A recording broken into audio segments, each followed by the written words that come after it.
straightly telling the answer to the person who is asking, but you better tell it to me and I will translate. Oh, sorry. It's okay, I'm hearing everything.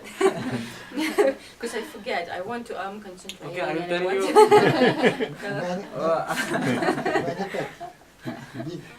Много Я информации. попробую вкратце, я как бы не помню уже прям все, каждое слово. Был вопрос про страхи, да, важно, почему доктору так важно знать о страхах. Потому что как бы человек, он состоит из этих 3 уровней, да, и страхи это часть его ментального тела. И как только мы знаем, какие страхи существуют, мы можем повлиять гомеопатией на высшие слои. И таким образом оно не будет проходить дальше на тело, и человек будет более здоровым. Okay. Miasm. Miasm. Is it the right time to ask what is miasm? It takes nearly 2 hours, so maybe a complete class for it.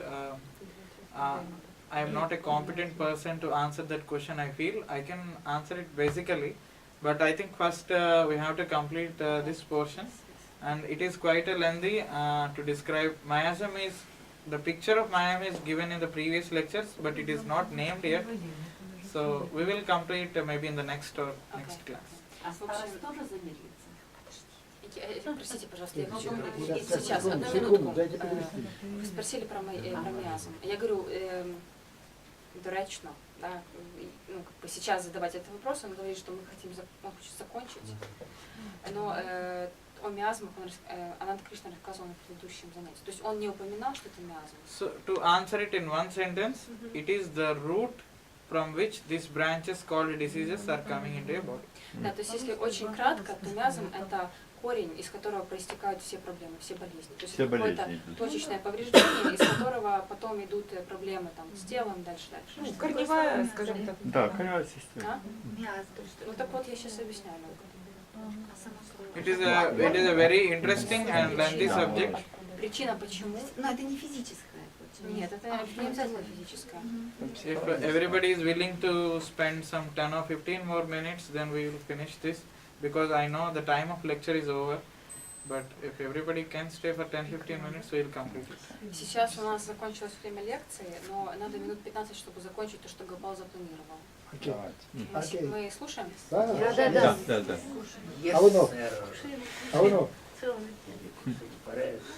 So then we have to ask him about his nature. Can he help others? Or, okay, if somebody has fallen on the road, then you can see the kind of people. Some people immediately go and help them, and some people, okay, they just drive themselves, okay, he is some other person, why should we concern about it? Также важно знать, как человек реагирует на виду у других людей. Поможет ли он, если он увидит, что у кого-то какая-то проблема, или он пройдет мимо и думает, да, есть другие люди, они помогут, и это какой-то посторонний человек. And some people, we have to inquire about how is their behavior at home and how is their behavior outside. Because they will get angry easily at home, but outside when they go, they are very good, very calm going people. Да, также есть разница, как человек себя ведет и в семье, и в социуме, потому что люди бывают очень легко злятся, выходят из себя в семье, в то время как в социуме они ведут себя очень так благопристойно. Then these are the major questions that we should ask about their mental symptoms. Then coming to their body nature, the major thing we have to ask him is about their general health. We have to ask them how is this should be asked almost every time they come. I mean, how is their appetite is the first question. We have to ask how is their appetite, because depending on these things a person's body survives. He should have a proper food, good thirst, good sleep. When he has these 3 things properly, then he has a good chance to survive. Basic things to survive. Okay, the things we should ask is appetite. Yes, I know. Please stop. I want to bring that to it. I want this. В общем, мы закончили рассматривать ментальные симптомы, вот эту часть, которая отвечает за там страхи, да, какие-то проявления такие.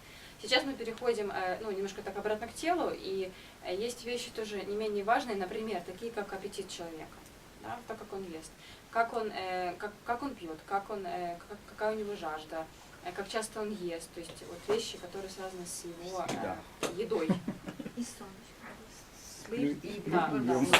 So regarding appetite, how is his appetite if he is eating more than required, or if he is not feeling hungry? Okay, translate. Какой у человека аппетит? Он много ест больше, чем ему надо, или ну, вот как у него происходит питание?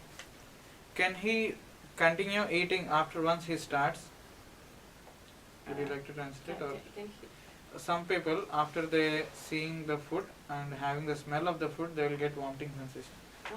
Есть люди, которые как только чувствуют запах еды, у них начинается рвотный рефлекс. So in that case, a particular remedy called kolchikam is given. Есть лекарство, кольчиком называется, и оно дается в таком случае. And some people, they take snacks, more snacks and less healthy food. Но есть те, кто привык больше кушать всяких снеков, перекусов, чем такой основательной еды. Then we should ask him what are the likes, dislikes, which taste he likes, like sour taste, sweet taste or spicy. Есть, ну и в таком случае мы должны спросить у человека, какие вкусовые предпочтения у него есть. То есть он любит острое, соленое, перченое. What kind of food he eats, what kind of food he dislikes. Какая еда ему не нравится, что он не любит из продуктов. And what is the nature of the food, like more non-veg or more fatty foods, like that. И какие качества еды, то есть больше овощей или больше жирной еды. Then we should ask him, suppose there will be some foods after consuming which he may feel sick. That we should ask. И есть ли какая-то еда, после употребления которой он чувствует тошноту? Then about thirst, whether thirst is normal or he takes pretty less water. Также мы можем спросить про его жажду. Он пьет в более-менее таком стабильном режиме или он пьет меньше воды. Like some people take water at regular intervals, some people take water only when they have food. Like this, we have to know the nature. Например, кто-то пьет регулярно, время от времени, кто-то пьет воду только тогда, когда он ест. Then we should go about sleep, Тогда whether it is deep sleep or some people they just with if you small sound also they will wake up from the bed. Дальше мы переходим к вопросам о сне. Кто-то очень глубоко спит, кто-то может проснуться просто от маленького звука. Some people they walk in the sleep, some people they talk regularly, and for children they grind their teeth. Да. Некоторые люди могут ходить во сне, разговаривать во сне, а некоторые дети могут скрипеть зубами. While asking about children, we should also ask whether they have bedwetting problem, like passing urine in the bed. Да, также это что касается детей, важно спросить, не мочатся ли они во время сна, когда спят. When some cases, when you ask patient, can you fall asleep after going to bed? Then they say, no, I don't get proper sleep. Then you should ask them whether it is in the night or morning. Because some people, when they can't sleep in the morning, even though they have sufficient sleep in the night for 6-7 hours, and then they complain that they don't have proper sleep, then you should ask them, whatever, are you sleeping in the morning or night? What that we should ask. Некоторые люди говорят, что у них есть проблема со сном. Но когда их начинают детально расспрашивать, вы говорите, это ночью вы не можете заснуть или утром? И человек, даже при том, что он выспался ночью, он думает, что у него проблема, если он утром не может себя заставить заснуть. Because after having proper sleep in the night, there is no point sleeping in the morning. Потому что выспавшись ночью, нет никакого смысла дальше продолжать сон утром. Then we should ask about dreams. Тогда мы можем спросить про сны. Horrifying dreams or bad dreams. Есть ли какие-то тяжелые сны, какие-то страшилки? Do they remember dreams? И помнит ли он свои сны? And then we should ask about do they have regular stool? И также важно спросить, регулярно ли он ходит в туалет. And if there is any problem with it, we have to note it down. Если есть какие-то проблемы, мы тоже должны это записать. Then about they have any problem with urination, that we should note down. Ну или какие-то проблемы с мочеиспусканием. There might be some people have burning problem, some people have less urination, some people may have bad smell. Например, Less urination, bad smell. По-моему, частые, неприятный запах, когда меньше, да, чем надо. Frequent urination. Да, очень частые. And frequent urination at night. И когда ходишь в туалет ночью часто. So these symptoms we have to record, and then we should ask about sweat. И также мы должны спросить про потоотделение. Whether they have bad smell или есть какой-то неприятный запах. Some people have more sweat on the forehead and on extremities like palms and sole, foot sole. They sweat more compared to body. У некоторых людей потоотделение на ладошках и на ступнях, оно сравнительно больше, чем на остальных частях тела. So everything is so detailed, you see. Да, и все очень детально, как мы видим.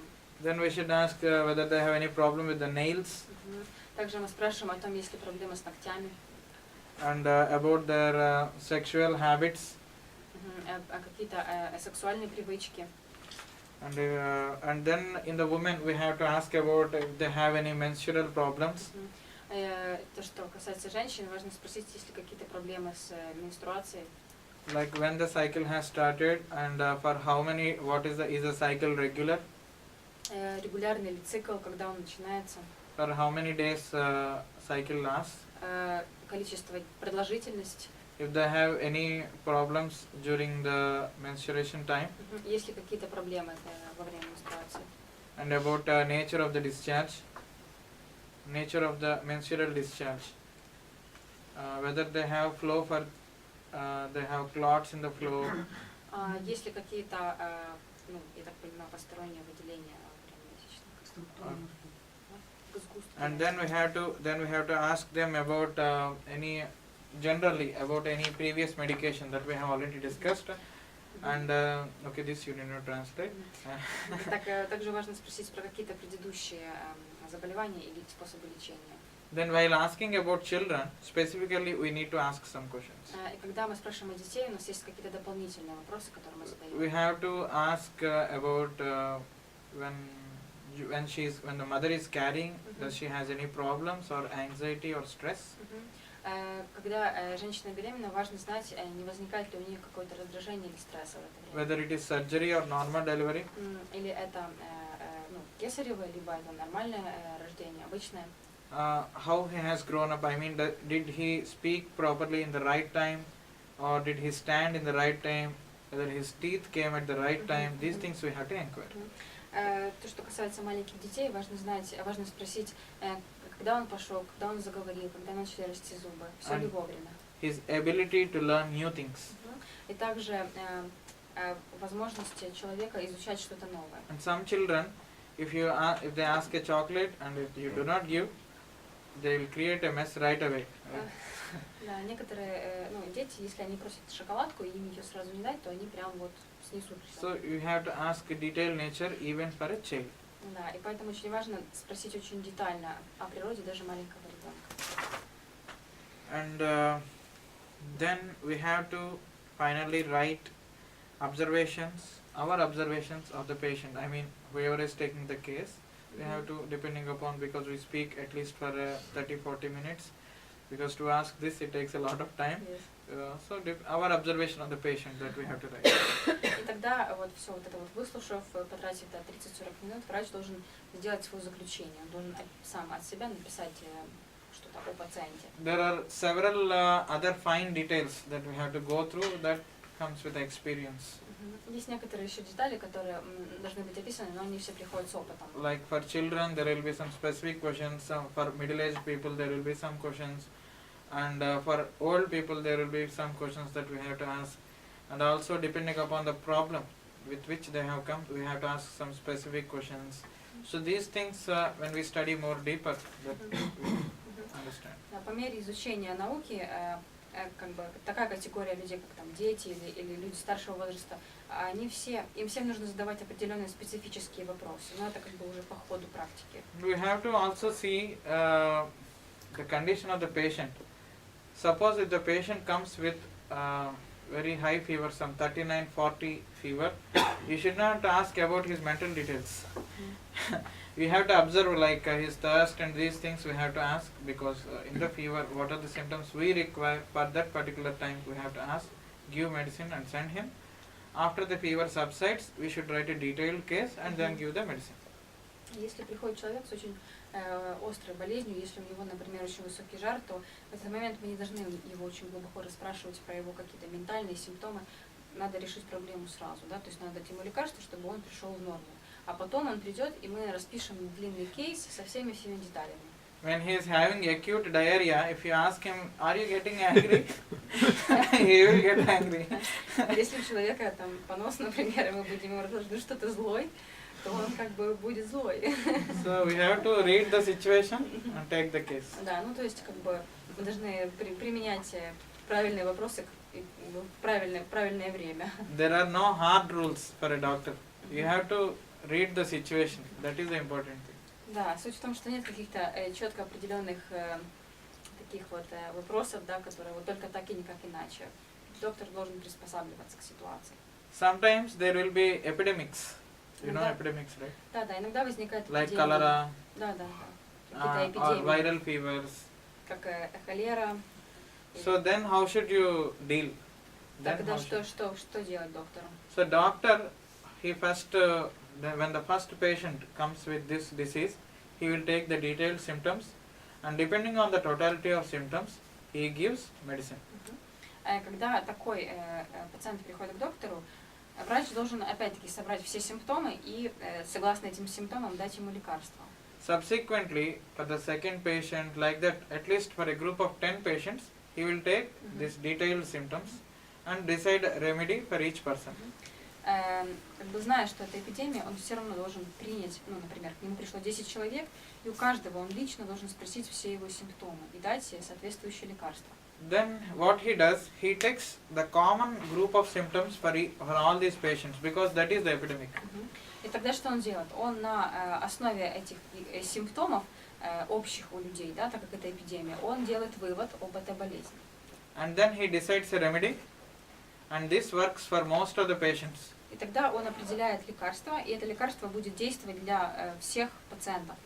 So like this, in epidemics, homeopathy is very, very useful, even in cases of this viral fevers that are spreading heavily in the city, or due to some water infection, many people may get disease.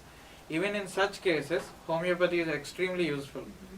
То есть в случаях эпидемии, да, когда болезнь поражает многих людей, тогда имеет смысл применять один и тот же препарат, потому что у людей будет повторяться одна и та же болезнь.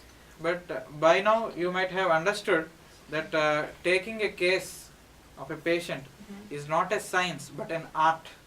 И до сих пор, вот, собрав всю информацию, мы должны понимать, что кейс, да, составление кейса – это не наука, а это больше искусство. So let us practice this art. Давайте будем практиковать это искусство. Vasudeva. Давайте будочничаем. Thank you very much.